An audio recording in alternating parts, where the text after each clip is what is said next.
Ah, payo ko lang sa mga nagbubuk o customer ng Lalamove, guys, pakiklaro po ng pin drop off, kasi tulad nito pag malayuan tapos hindi sumakto yung pin sa pagdideliveran o pag drop offan, kawawa yung Lalamove rider. Hahanapin mo pa.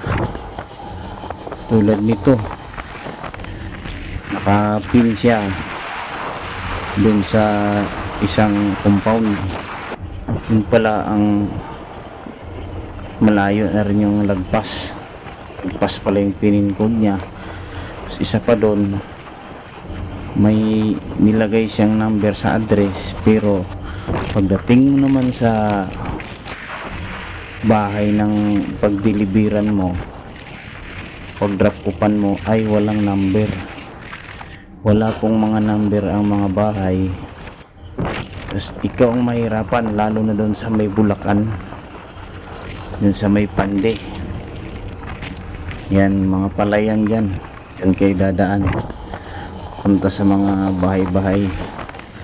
Mahirap po maghanap ng walang number o yung sakto po ng pin code ng address nyo, kasi yun lang yun ang hinahanap ng rider, yung turo ni Waze, kasi kayo nga nag or Google, kayo nag pin code dun sa location. Tapos po pag naglagay po kayo ng number sa drop off, dapat po ay active or tatawagan po. Huwag po kayo maglagay ng number na pag tinawagan, out of coverage area yung sasagot sa'yo, nakapatay, or siguro hindi ginagamit yung number na nilagay.